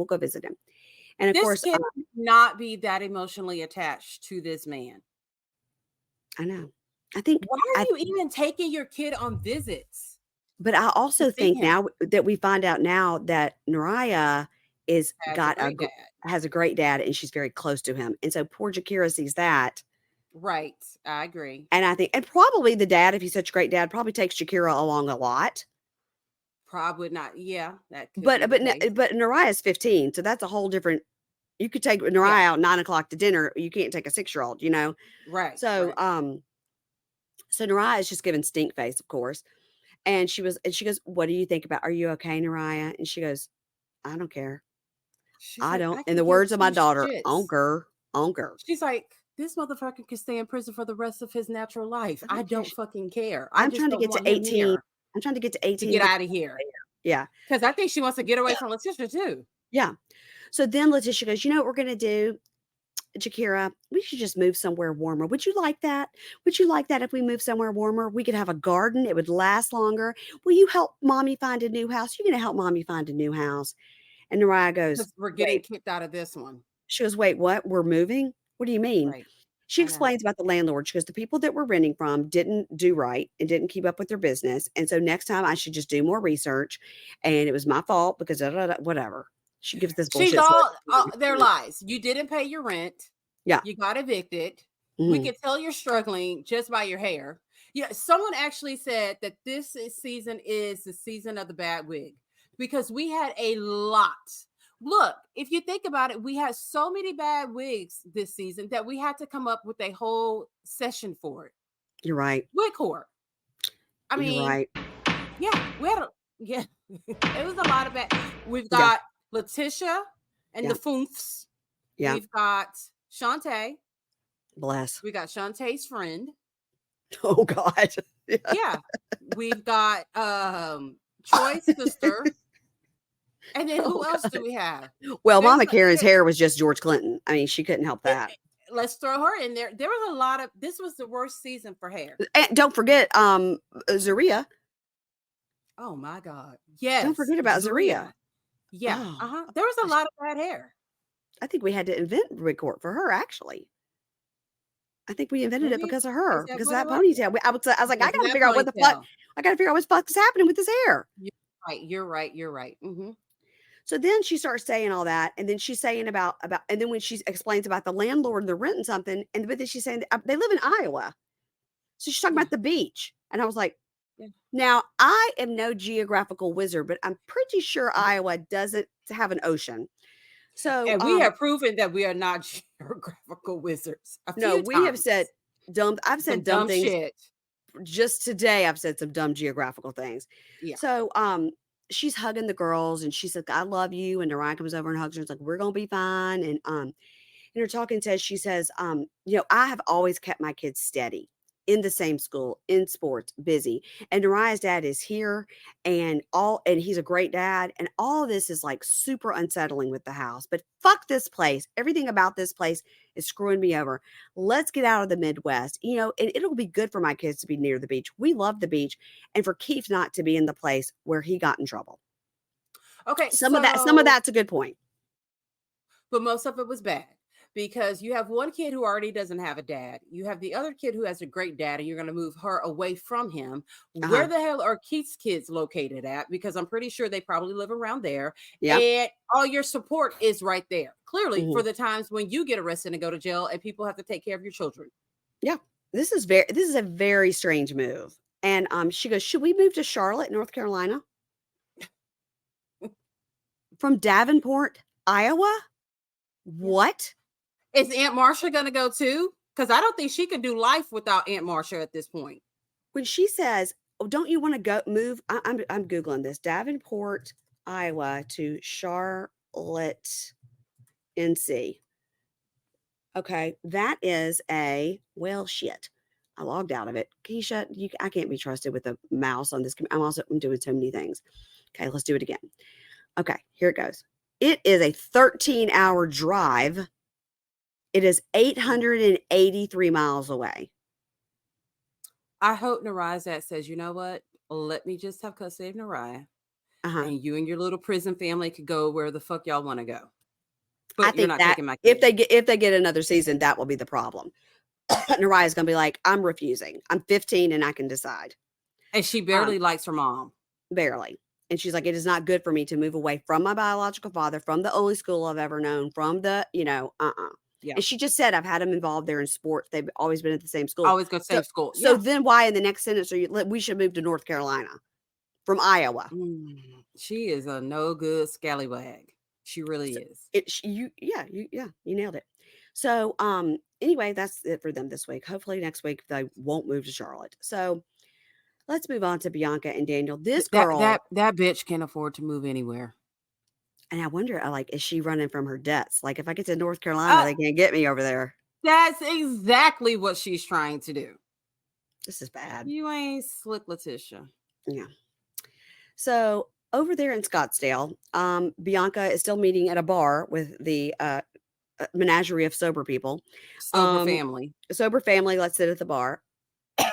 It's Lita and James, the parents, and the cousin Robert. And she was like, stomach Bianca. He hates her so much, it's almost like he wants to have sex with her. Yes, that is the same vibe. He wants to hate fuck her or something. Yes, that's the term, hate fuck. Yeah, he hates her. He hates her, but yet I feel like he might just also want to throw her down and have his way with her. And then immediately leave. Yeah. Leave her right there bent over. And I'm not saying without her consent, because I think she might feel the same way about him. Do it. Yes. Okay, I'm glad that because that is exactly what I was thinking. I think she's into it too. Weird. They kind of want to hate fuck each other. Yeah. I can see it happening. There's a lot of tension there. So, okay. So she goes, remember, Robert, you told him not to marry me. And he goes, look, I said he should take it slow with the person he's never really seen in person. And he shouldn't just get married to somebody when he's 5 minutes out of prison. In the talking head, Robert says, Daniel said he was going to move in with me and I could help ease him back into society and stay away from alcohol. But he's just thinking with his dick. He is. And that's another reason I think Robert is kind of hot for Bianca. And I think that he also knows how much money she has in her bank account. Maybe his cousin told him. Something. So as they're leaving, they're like, okay, bye. Is this your last drink? And she goes, forever. And they go, tonight. And then the dad goes, and forever. So they walk off. At least around our fucking kid, it needs to be the last drink. And she's like, oh my God, they totally are overreacting. So Robert goes, hey, let's go sit by the pool. And she's like, okay. So they go sit by the pool, put their feet in. And he asked her, were you worried when he relapsed in prison with fentanyl? What? What? Huh? Record scratch? Know about this? Yeah. I should get a record scratch sound. We do so much. Yeah. Yeah. What? I think you should. That'd be a good one. Yes. She's like, no, I'm not really worried about him relapsing. He's on a good track. And Robert goes, listen, I really don't think you should drink anymore, at least not around him. And she goes, yeah, I mean, I'm not really sure how I'm going to handle the drinking. I mean, if he doesn't see me drink, how does that affect him? This Girl, sounds like an alcoholic talking. You know what I mean? Because yes, it trying to should put all not the be, excuse. it should not be hard for you not to drink around him. It Right. just shouldn't be. I mean, It should not be. yeah. But she really cannot wrap her brain around this and is Nope. at every time she's bucking it every time she's like, well, what if I did Yeah. this? Or what if I just did Yeah. that? You know? Mhm. She's And not so, going to be a supportive partner. no. And so she says, you know, listen, when he was in prison, this is her talking head. She goes, I mean, when he was in prison, he just did fentanyl like on a whim. Like he didn't wake up one morning and so today I think I'm going to do fentanyl. You know, he was just hanging around the wrong people. That's how most people use drugs for the first time. You're just hanging around people. Also, he's in prison. So everybody there is a wrong people. Yeah.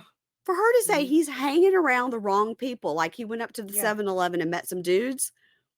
He's in prison. Every person is the wrong person. You Yeah. dumb. They're not members of the Mormon Tabernacle Choir up in there. No. They're just not. And she goes, and you know what? They should just leave me alone about the drinking. I'm like, okay, I get it. We have talked more about her drinking than we have anything else in any of their scenes. Because she does not get it. Now, Robert here, who does want to rage fuck her, says, I think Bianca has a problem with drinking. Yes. And she will end up breaking his parole rules and have drinks in the house. So now that's another thing we're finding out. He's definitely in prison for an aggravated DUI where somebody died. He definitely is not allowed to have alcohol in his home. She's going to fuck it up. She's going to fuck it up. And he's going to let her fuck it up for him. So today is the day Daniel's getting out of prison. She can't wait to kiss him and touch him and hold him and do life with him. She moved her whole entire life to be with him. And I know when I see him, I'll be nervous, but I know everything is going to work out just fine. And yeah, I'm trying to look good. Of course I am. So he would want to jump my bones. I mean, duh. But my first moments with him have to be spent with his family. Well, did you think the governor was going to be there or his fentanyl pusher would be there? Of course his fucking family is going to be there. And why didn't you wash your hair? He has two. Oily it was? She literally was like, I'm trying to look good for my man. And she has literally got a tube of chapstick. Chapstick. On her lips. That's it. And she unwashed oily hair. And she is super young, so she doesn't have to do much to look good. So she goes, and I'm trying to find something to wear, but I only have sexy tops. I'm trying not to be too sexy in front of his parents. Girl, stop. This girl is so dumb. She's like, so dumb. She is like, what the word dumb, like, if you need an example, this is what dumb is. I'm not sure people really know what dumb is, but this is dumb. God bless. Everything about her. And she's done with money. Yeah. So now the parents and Robert are at the prison with another cousin. Her name is Sarah. She seems like a delight. She also seems like an enabler for Bianca. So I think Sarah has found a party friend and she's thrilled that somebody in this family will have a drink with her. So in the talking head, mom goes, look, Bianca, she's a nice girl. She's sweet, but I think she's got a drinking problem. And I don't think it's going to end well. And I don't want to lose another son. And I stay up at night thinking about it. Let's remind everybody, she has lost another child to addiction. Yeah. Yep. So in the talking head, Sarah's like, oh my God, I never met Bianca in person. I'm so excited. She's so fun. We're going to be best friends. Oh my God. These two are hitting the bars right after Daniel gets out, right to the bars. And they're taking Daniel with them. They're not going to drop him off. Mm-mm. They're not going to let him have his first meal with his parents. They're going to take him with them. We got to go to the club. You don't have to drink. It's your problem. So I know, right? Then they all chat about Sarah's fiance. Why isn't he here? And she's like, technically, Daniel's my fiance. And they're all like, what? And she goes, yes, you know that. We're fiancés. And Robert goes, you don't have a ring. She goes, yes, but he asked me to marry him. And he goes, but you're not engaged because you don't have her. What if he comes out and like gets right on his knee right in front of this prison and drops down and asks you to marry him? She goes, ew, I wouldn't want him to do that. Robert goes, I mean, you could, but I mean, I don't think you guys are really engaged. And she goes, why are you doing that? And Robert goes, I mean, it's just my opinion. And Sarah goes, why are you trying to stir shit up? He's like, because I want to rage fuck her. Just one good time. One Just good one time good- before Daniel gets out. And I can tell she wants me too. Yeah, she would Oh, totally God. go for it. Yeah, she's like, fine. Oh my God, just get it over with. So in his talking head, Robert goes, yeah, I'm hoping there's not any issues. I'm not hoping for it, but there's going to be issues. And Sarah's Lots of like, issues. the cousin Sarah's like, stop. Why are you so negative? Let's go to the bar. Okay, next week on the season finale. There's two girls at the engagement party, which cost $2,000. And Kim, they're going up to Kim and they're saying, let me tell you what Joey just did. Girl, he is playing you. Do we know if they're married in life now? Do we know? I don't know if they're married, but they're still together. Okay. Well, then I'm sure they're married because they're dummies. Well, we'll see because they'll be on Life After Lockup. Okay, that's right. Then we see Daniel's mom crying, and they're at like a dinner table. And she says to Bianca and to Daniel, I have my doubts because I don't trust you, to Bianca. And she's like, oh, well, okay. Woo! Shots. Cheers. Cheers. Sarah, where's my girl at? So Christine is crying in her car and she is saying, it makes me never want to try it again. I just lost my shit, which means she failed at stand-up comedy as we all knew she would. People probably gave her like 10 seconds. I think with stand-up comedy, I think if you don't hook them with that first joke in the first 10 seconds, people are just like, well, you're screwed. Yeah. You're just going to drink and talk to your friends. Yep. Troy goes out to see his daughter and he hugs Yana and says, I really appreciate you. And then Zeruiah said, they're in the yard and Troy goes, if something's simmering and bothering you, you have to tell me. And she says, well, what was that about in the front? Oh God. She's the worst. Shantae and True are fighting. He's up on the top of his prison and she's down in the car and they fight. And she says, you did this. And he goes, yeah, go ahead and blame it all on me. She goes, yeah, because it's your fault. I don't know what he's that's such about. A child. Yeah. Do you think we're going to go in and Pepper is going to be some hot piece of ass, or is Pepper going to be like Kells? Kells. She's going to be like Kells 2.0. Okay. But I mean, True would fuck Kells. I mean, let's be honest. No doubt. And probably has. I wouldn't be surprised. Probably has. Yeah. Yeah. Yep. And that's it, guys. And next week we have the season finale, and then we roll right into Life After Lockup. And so we know Julian and Christine. Who else do we know? I'm so bad. Kim and Joey, Zeruiah and Troy. Montana Mills. And Bianca and Daniel. And Montana Mills and the 14 kids. Yeah. So from this season, also Bianca and Daniel. We'll have Brittany and Key Rock. That's right. Brittany and Key Rock. That's right. They're still together. Who moved to Houston, actually. And then we have Teeny, and I cannot remember her husband's name. Was it Robert? I think so. Yeah. I may have made that up. I think it is Robert, though. And I think that's everyone. Okay. That's a pretty good group. I know people are probably mad about Montana Mills and Justine being on. I mean, well, yeah, because we've already seen this happen, like with the baby, and now he would go with another baby. They listen, they don't post anything about that one baby or the other baby on social media at all, because they are playing it right to not break that WE TV contract. They want to make sure they stay on. They do post about the Manhattan Barbie baby. She's even got her own Instagram page. Well, that's because she's been born. But like now that right, but not the new baby. Now that it's out in the open, she's supposed to have another baby in July, right? Yeah. Okay. So that makes 9. That makes 9 kids. And then there's a scene of her saying, how many kids do you have?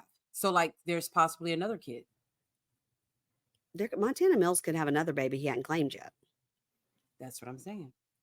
Okay. And people, of course, with all the fentanyl deaths in America and the tragedy and all that, people are like, he should not be on our TV. How many deaths was he responsible for? I never really thought about it like that, but that's true. But I mean, then again, we wouldn't have a show if everybody that was terrible. I mean, we had that what's her face on there killed somebody. Yeah, it is a show about prisoners. Sean and what's her name? What was her name? Yes, he used to be with Destiny. Sarah. Mm-hmm. And we liked her at first. I thought she was real cute. And then she got super gross and she got was super nasty. weird. Yeah. I wonder if they ever built that dream house or they're still living in that trailer trying to build that dream house. You know what? I need to pop on and see if I can find that out. Can we talk for 5 minutes about Puff Daddy, and are you going to be covering that over on the Libra Lounge with Keisha? Actually, after you listen to this show, you can listen to the Libra Lounge with Keisha. We're opening up with that, actually. Yeah. Okay. All right. You and James are talking about it? Yeah. Yeah. I mean, how can we not? It's like the top of the news everywhere. And the memes. Oh, the memes. Are you talking about how happy 50 Cent is about it? Because he's so happy about it. This made his whole career here. He's thrilled. He's thrilled. Because he's been trying to tell us. He has been trying to tell us. I'm like, this is his Roman Empire. Forget how big his career was, how well he did with his energy drinks. This is it for him. Mm-hmm. He's been waiting for this, and it is happening, and it is bad. I have been following on TikTok for a while that Jaguar girl. You know about her on TikTok, Jaguar Wright or Jaguar. She's been talking about this for a while, and she has been talking about this for a while. I assume she identifies as she. If she doesn't, guys, I'm sorry. Oh, I have seen her. You introduced me to her. Mm-hmm. Yeah. She's been talking about that and the Jay-Z Beyonce, and that Jay-Z had this mistress that had the baby. The baby went, this woman died. What happened to the baby? And then Blue Ivy was born. Right. And there's lots of rumors about that. Now, I don't have any problem believing Jay-Z was a part of anything. You could tell me I love Jay-Z's music. I do. Mm-hmm. I used to blast it in the carpool line before I picked up the kids, so then the other mothers wouldn't think I was crazy. I'd have to roll the windows up. Love Jay-Z. Love the Blueprint and the Blueprint too. But if you told me he was a part of all this stuff, it would, because he has that past. Mm-hmm. Yep. But if you told me that about that Beyonce knew anything, that I would be surprised by. Because she does literally from like that church going family, and you know what I mean? We're talking about people that are so famous and so far removed from normal life, right? That, I mean, I wouldn't be surprised by anything, honestly. And then there's the whole Oprah. Like, Oprah used to, was seen with Diddy and Harvey Weinstein as well. What are the chances that you are around two men? But Keisha, there are people that have pictures with Puff Daddy that hung around him all the time. I'm talking like Regis Philbin. Do you know what I mean? Like, yeah, they showed those. Yeah, just because you have been to 6 white parties, Howard Stern's been to those white parties, and I agree. Everyone that has gone to his parties were not part of it. Some of them went one time and never went again, and some of them were just like, "Oh shit, there's some shit going on over there. I don't want to be a part of that. I'm going to this side of the boat." Yeah, or whatever. Yeah. Well, what Howard Stern said, because Howard Stern has like a $50 million house in the Hamptons, and Puff Daddy has a $45 million. The Hamptons people. Yeah. So when he started that white party, which is like the first time anybody's seen anything like that, and it was the party, and everybody wanted to go in the Hamptons. Mm-hmm. When he started it, Howard Stern got invited. Howard Stern never leaves his house barely, but he was like, "All right, like my wife made me go," so we went. And he said he quickly realized he was at the outside party with the celebrities, but there was a party inside. Oh. And you had to be invited to the inside party. And he said he literally asked to go in the house to use the bathroom. He's like a germ freak. I think he didn't want to use whatever bathrooms they had set up. And he asked to go in the house to use the bathroom. And he was not allowed in because he wasn't invited to that party. He's Howard Stern. So there's a party within the party. Mm-hmm. And he told that story. He said, and I quickly realized there was something else going on. And so I went to that white party one time. Yeah. There's so much shit gonna come out, and Puff Daddy is going to sing like a canary. You think? Yeah. Well, then he'll just be killed in prison. There's a possibility of that happening. Like where he's at now, he only gets to shower 3 days out of the week. Okay. Well, what's he need to shower for? He's not moving around. I mean, and he doesn't have all that baby oil to wash off. That's right. 1,000 bottles of baby oil and lube. And lube. So baby oil's for something, sliding around, and then lube is for something else. That's a lot of fucking. That's a lot of fucking. It's a lot of watching of other people fucking. Yeah, and I think that's what he really gets off on that too. Just watching. Oh my. I wish like someone like it had, like took video and now it's going to get released. Not some. There's millions of hours of video. They said. I want something to get leaked so we can see it. What's interesting about the Cassie video from the hotel was that's horrible. that well, first of all, we all had to see it, and I wish to God in my life I'd never seen it. It's in my brain. Yeah. Literally, as I'm saying, I can replay it. I watched the one, I was like, oh my God, and I like turned it off because things like that I can't get out of my head. I mean, most people are like that. If your brain was wild the right way. And what they said about that was when it happened, probably somebody on his team was like, were you just in that hallway with those cameras? So somebody went to his team, went down and requested the tape, and they were told no. And then the next day it was off the server, which means they got to somebody else. They probably went and strong-armed with a gun, a concierge or something, and was like, you're getting in there and getting that fucking tape. So, and I heard there was like $50,000 involved too. I'm sure, but they threatened whoever the people wouldn't give it to him, so they went somewhere else and got it. Probably somebody lower. That's why that person got fired.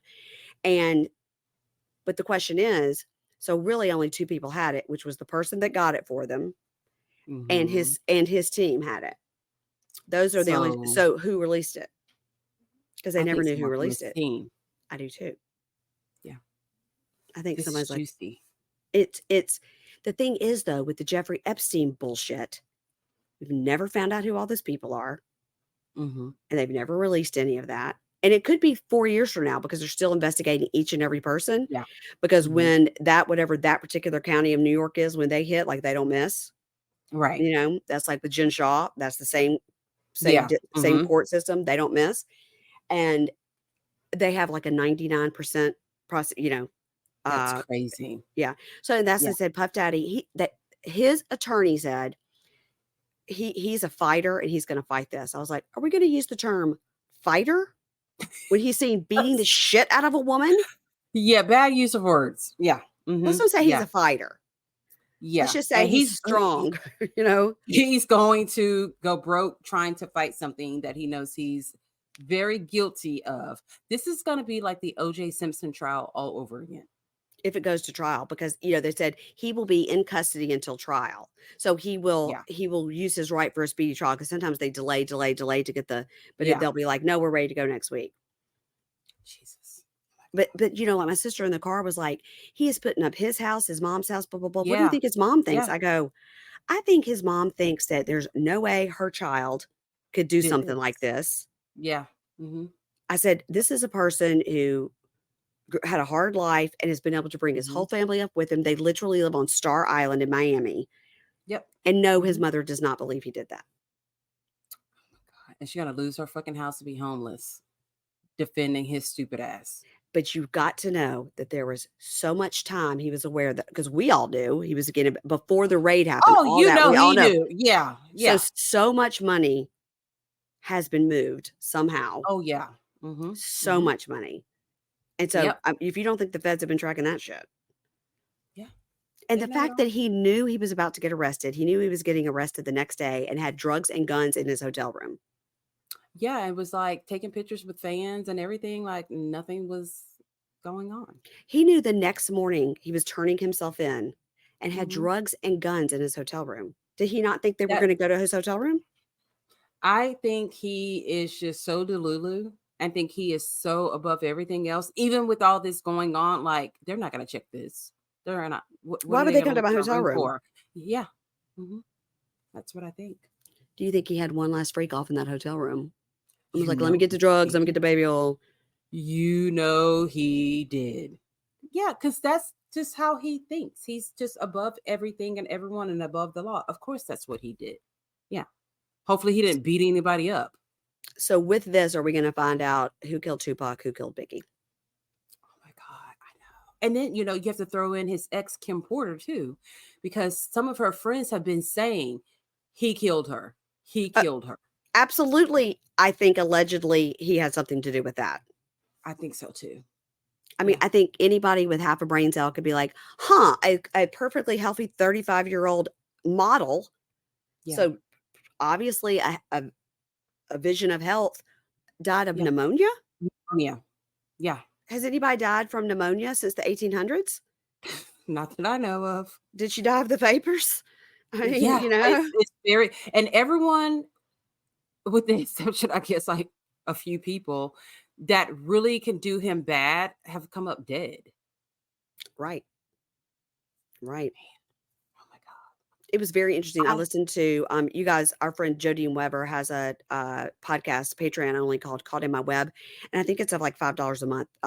And she has been, covering it. She goes through, through the court documents and then says, what this means is this. The reason it said arson is this. The reason it said kidnapping is this. Obviously he did not go and kidnap somebody off the street. He would not allow people to leave. Right. Right. So they may have gone there voluntarily, but they were not allowed to leave. Yeah. So that's kidnapping. Yeah, I wish that 50 Cent could do like live commentary from the courtroom.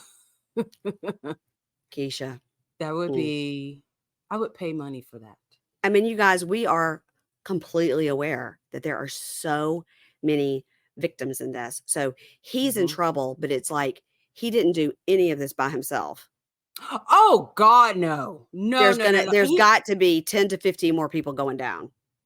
And he is going to sell out everyone. If it means that he gets less. I think so. But then what? He can't go into witness protection program. Look, he's very recognizable with those big old teeth. I always say never trust a person whose lips are like this all the time. Well, his teeth can't help his. He needed a chin implant or something to balance that out. But anyway, he's not getting it now. Oh no. Not getting it now. He may just get like a triangle on his forehead. He may get that. Oh my God. What a great way to wrap it up, Keisha. What a great way to bring it all back around to Love After Lockup. Puff Daddy version. All right, everybody go over and listen to Keisha's episode. I'm going to listen to it because I'd like to hear you and James talk about it. I can't get enough of it. But I'm going to tell you, next time we talk, you keep Oprah's name out of your mouth. You know what I'm saying? Don't say one more bad word about my girl Oprah. I don't like it. Anything else? I won't hear it. I'm not the biggest O fan. I am. Okay. I am. Right. She is a Mississippi girl and I love her. And she obviously did not know he was doing this. And if you're going to say Oprah did it, we're going to also say Regis Philbin did it. And by the way, Leonardo DiCaprio probably did do it. Oh, most definitely. Yes. He definitely went to the freak-offs. I think he did too. He was probably like the first 5 people on the list. He was like, I am member number 3 of this club. Yes, most definitely. So, Leo. Oh, well. Oh, that's so funny.